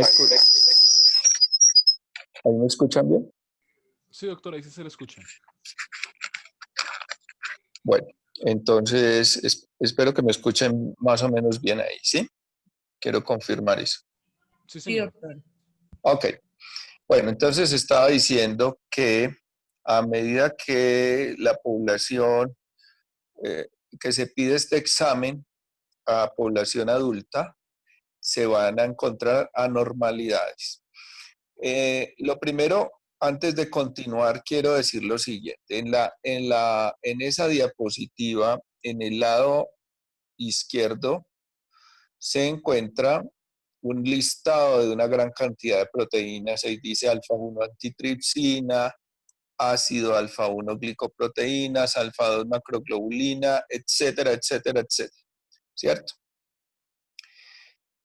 Pero lo que quiero decir es lo siguiente. Cuando uno quiere saber, por ejemplo, lo que está ahí en letra roja, aptoglobina, cómo tiene el paciente la aptoglobina, uno no recurre a una electroforesis de proteínas para ver cómo está la aptoglobina, ni cómo está la hemopexina, ni el plasminógeno, ni el C3, sino que uno va a pedir directamente, pide uno directamente los niveles de esas proteínas. Entonces, este es un examen.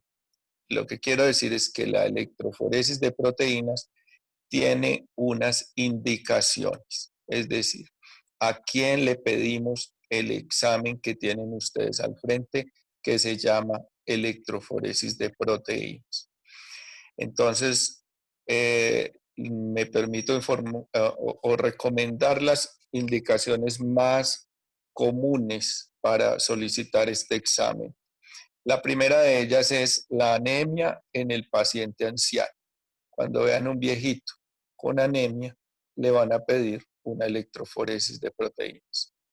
Segundo, una falla renal de causa desconocida. Cuando vean una persona que tiene una falla renal, pero no saben por qué. No me refiero a la falla renal del diabético, no me refiero a la falla renal del lupus, no me refiero a fallas renales que tienen más o menos clara la explicación. Con esto quiero decir que en las unidades de diálisis, los nefrólogos van a tener muchos pacientes con falla renal en diálisis o de pronto que van a requerir diálisis en un tiempo dado. Entonces, ellos tienen que estar muy alerta porque en cualquier momento se les puede pasar, y ya ha sucedido, de que pacientes que tenían un mieloma múltiple se les pasó.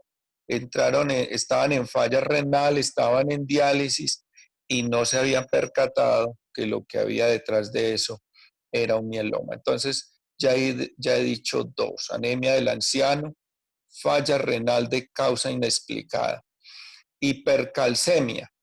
La hipercalcemia es una indicación para pedir electroforesis de proteínas. Pero entonces aquí viene la pregunta: ¿y a quién le pido calcio? ¿A quién le pido calcio? Porque si tiene hipercalcemia fue que le medí el calcio. Entonces, uno pide calcio. La hipercalcemia produce unos síntomas similares a la hiperglicemia. El sujeto con hipercalcemia es un sujeto poliúrico, es un sujeto deshidratado, es un sujeto que puede tener alteración del estado de conciencia.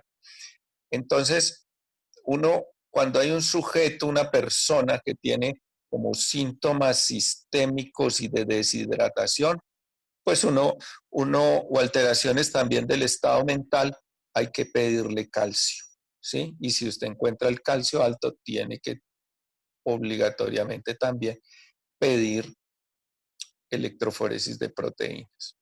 Hay otra indicación.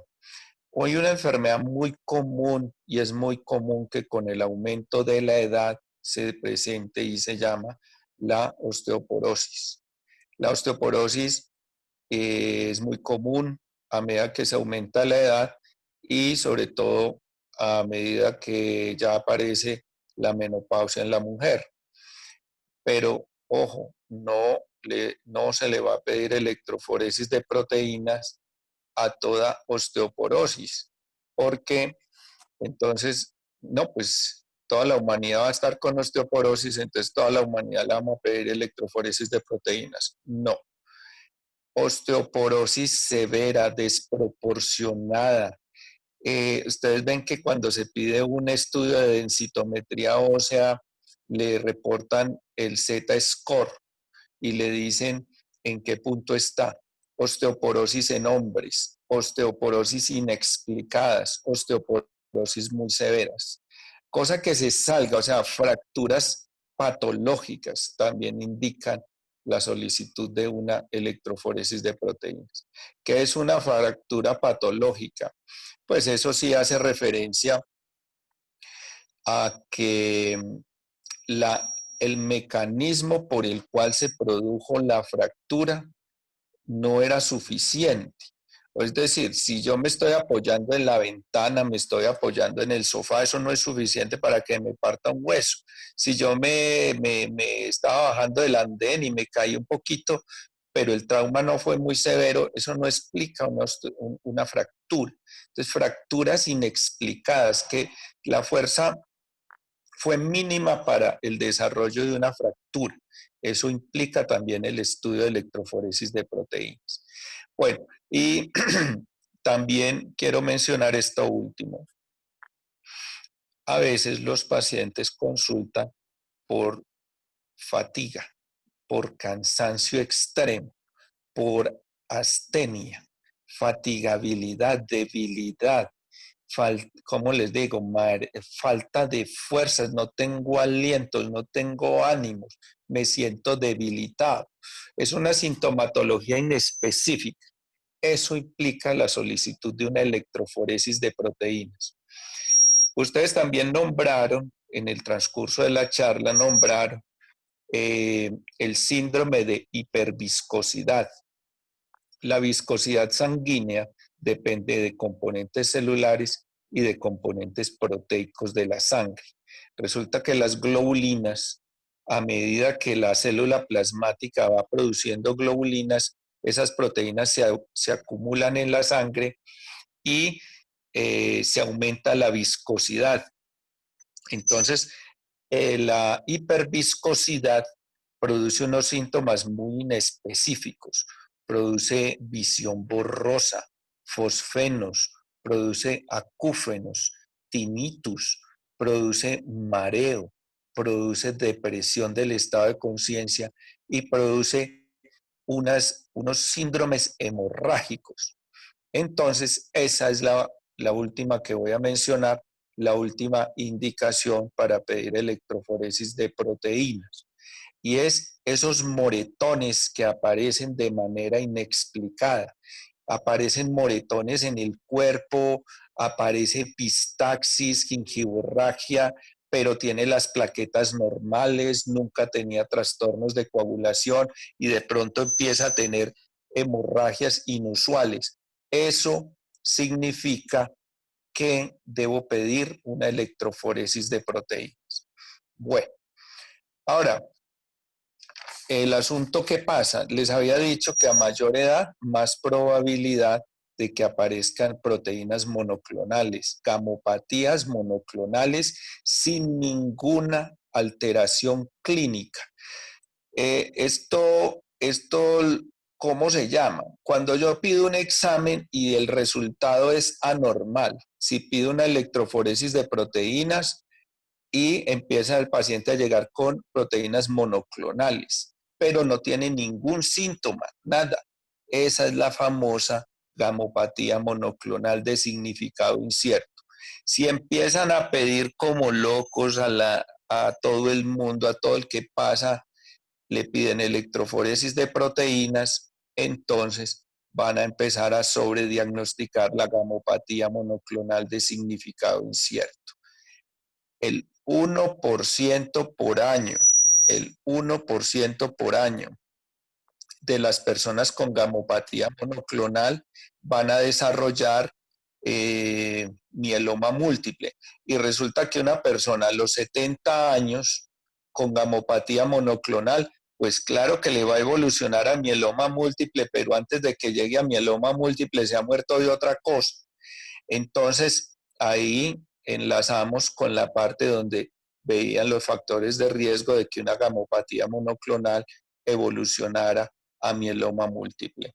Bueno, este computador se me va a apagar, pero ¿me están escuchando bien o estoy aquí yo hablando solo? Sí, doctor, se le escucha. Estamos Sí, escuchando. señor. Ah, bueno.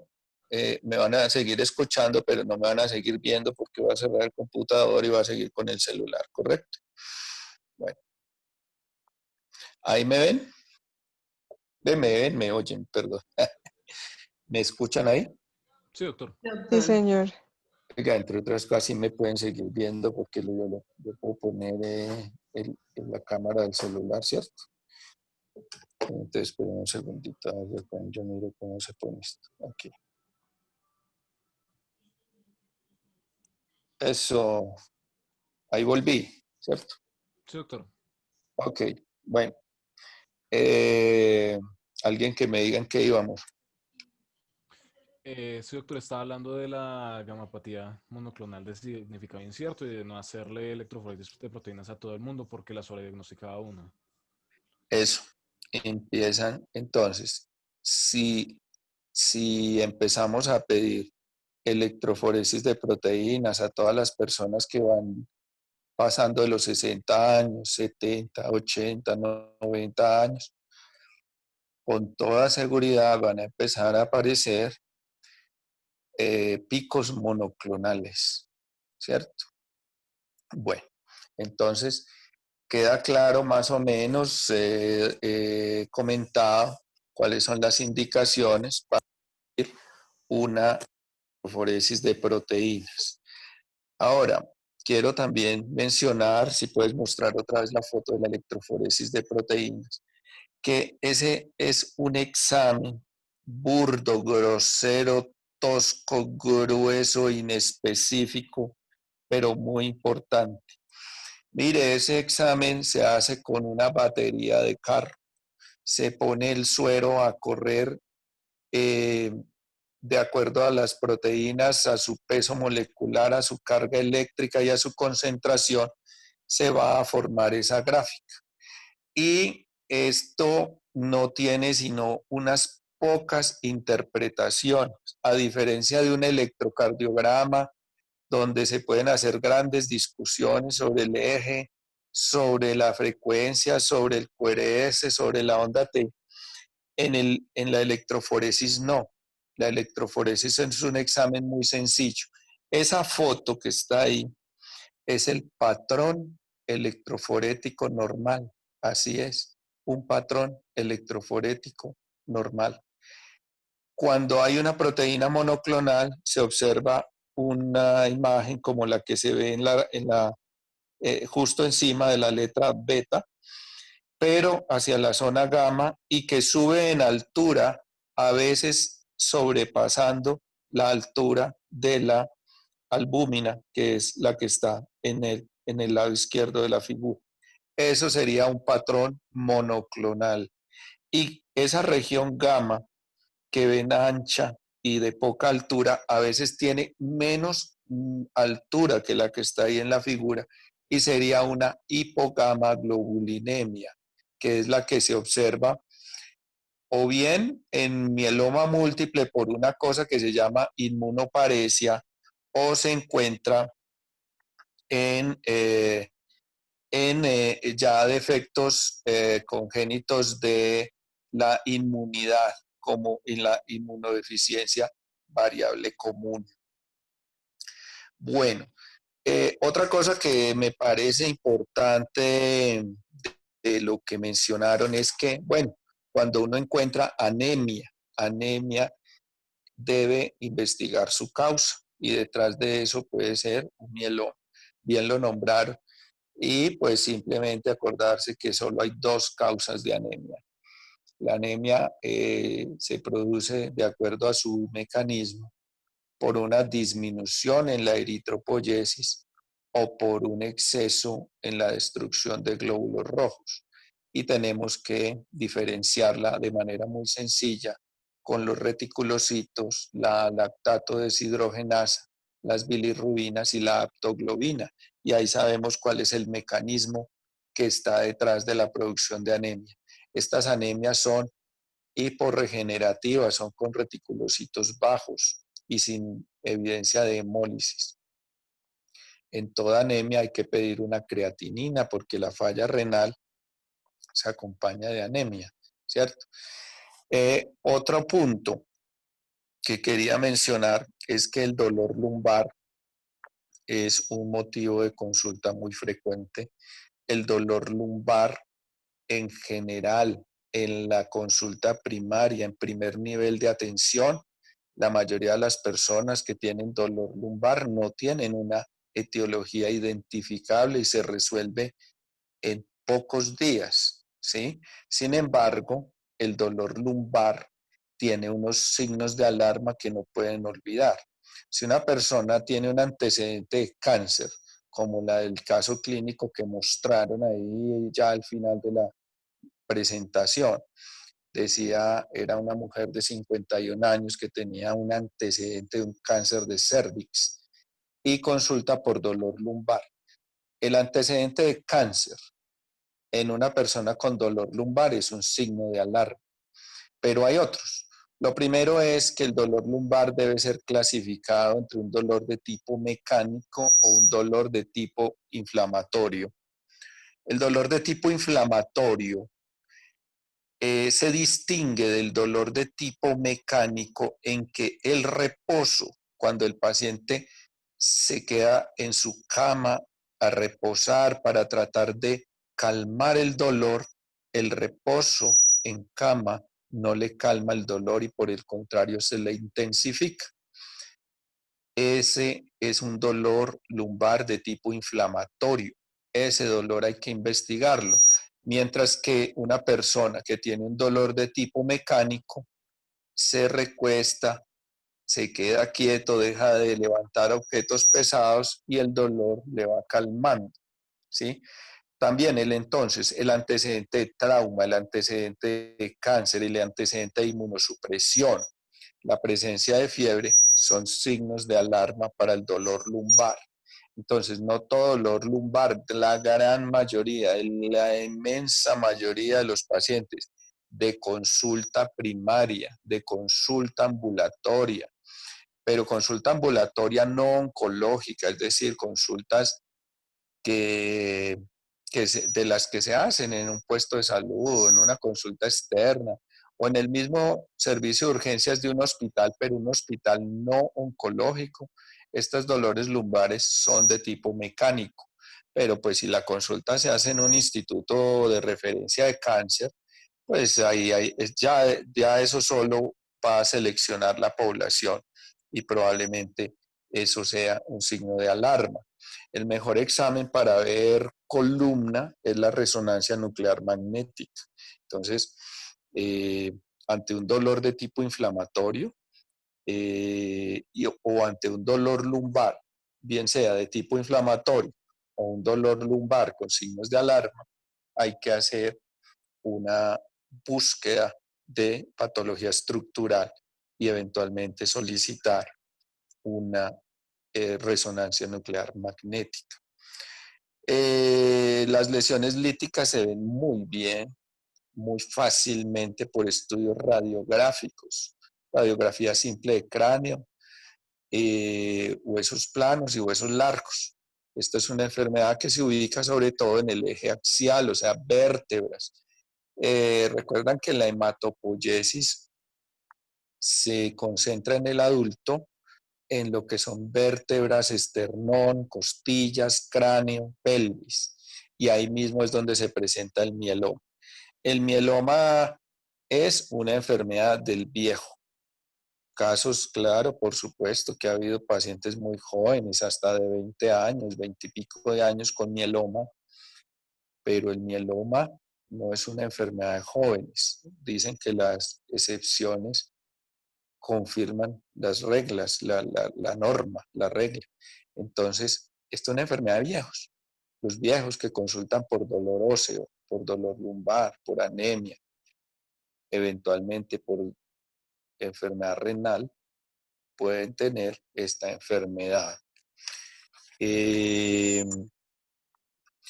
Pues cuando ya uno sospecha de esta enfermedad, entonces pide la electroforesis y me detuve un buen tiempo hablando de la electroforesis porque a veces se sobreutiliza o se subutiliza o no se interpreta bien. Esa interpretación es muy sencilla, no hay que complicarse.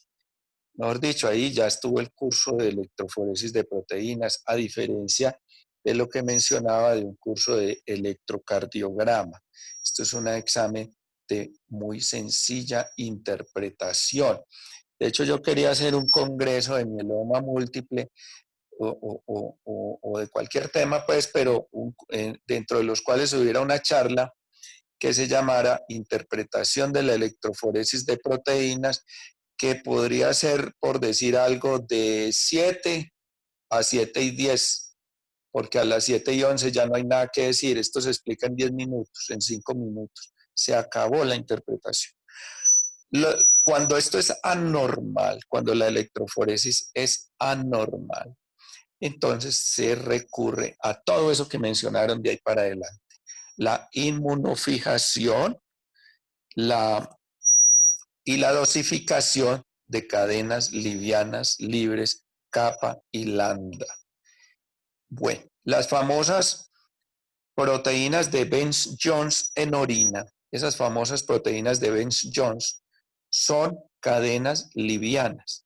Las inmunoglobulinas se componen de cadenas pesadas y de cadenas livianas. Las cadenas pesadas son la famosa cadena mu, son las que define el tipo de inmunoglobulina. Si es mu, es una inmunoglobulina M.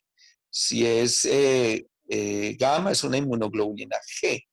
Y así sucesivamente, si es delta. Entonces hay 5 cadenas pesadas que definen los 5 tipos de inmunoglobulinas, mientras que las cadenas livianas solo son kappa y lambda. Entonces, una proteína, una célula monoclonal solo produce un tipo de cadena liviana. El mieloma puede ser kappa o lambda y se define según la cadena pesada y la cadena liviana. La cadena liviana se filtra por el glomérulo y se detecta en la orina cuando se sobrepasa la capacidad de reabsorción del túbulo contorneado proximal y se detecta en forma de proteínas de Bence-Jones, que fueron las descritas clásicamente por el doctor Henry Bence-Jones. Ahora pues ya se pueden simplemente medir directamente en orina o en suero.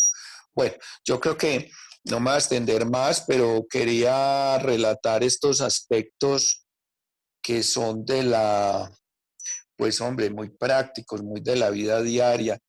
Y respecto a los aspectos ya terapéuticos de la enfermedad, pues yo creo que hay un repaso, han hablado, han mencionado que los pacientes hay que clasificarlos en pacientes aptos para trasplante de médula ósea o pacientes no aptos, ya sea por edad o por comorbilidad, donde la estrategia terapéutica no incluye el paso por altas dosis de quimioterapia y trasplante.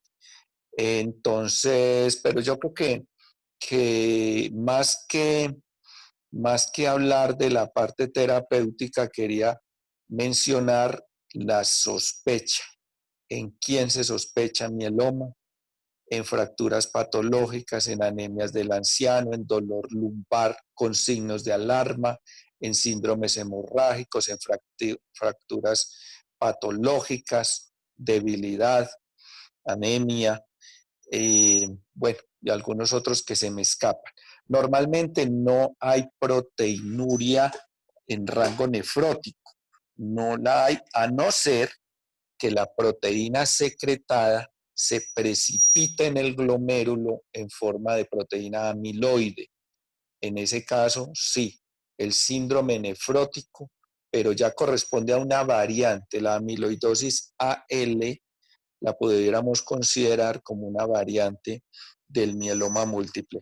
Bueno, ya con estos comentarios que acabo de hacer, si dentro del público aquí tienen algún comentario, y creo que con esto doy por terminados mis comentarios. Listo, doctor. Efectivamente, nos llegó una pregunta que dice, ¿qué diagnósticos diferenciales debería tener en mente a la hora de tener un paciente con sospecha de mieloma múltiple? Bueno, entonces, yo creo que ya los he mencionado, pero a ver, detrás de toda anemia puede haber un mieloma múltiple. Detrás de un paciente con falla renal puede haber un mieloma múltiple. Eh, mm, la célula tumoral es un plasmocito. Es un plasmocito. Ese plasmocito puede ser tan indiferenciado que puede no secretar proteínas monoclonales. Esto sucede en el 2% de los mielomas, pero la gran mayoría produce una proteína anormal. A veces esas proteínas monoclonales no son IgM, y en ese caso el diagnóstico diferencial está con los linfomas. Es que el plasmocito proviene de un linfocito B y a veces la célula tumoral no es un plasmocito, sino un linfoplasmocito, como una célula intermedia.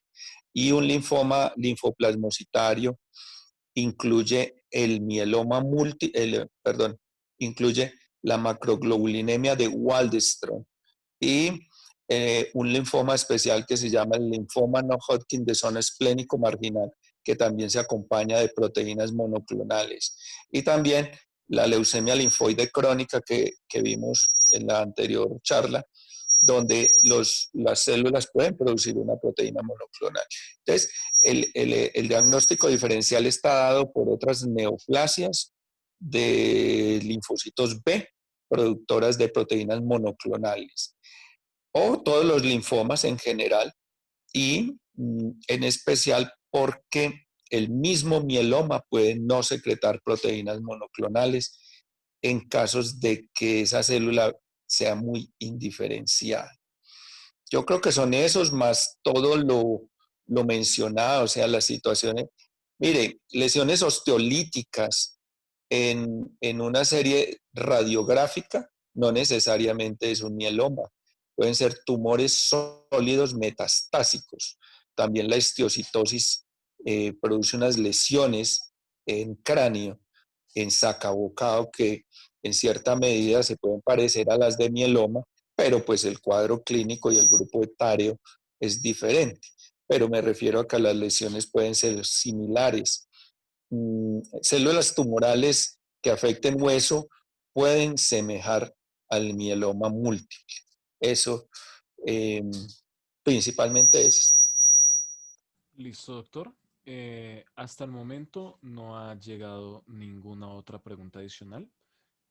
Considerando eso entonces, pues damos por terminada la charla del día de hoy. Doctor Grajales, muchísimas gracias por haber asistido a la revisión del día de hoy. Fue verdaderamente provechosa y muchas gracias a todos los asistentes del día de hoy.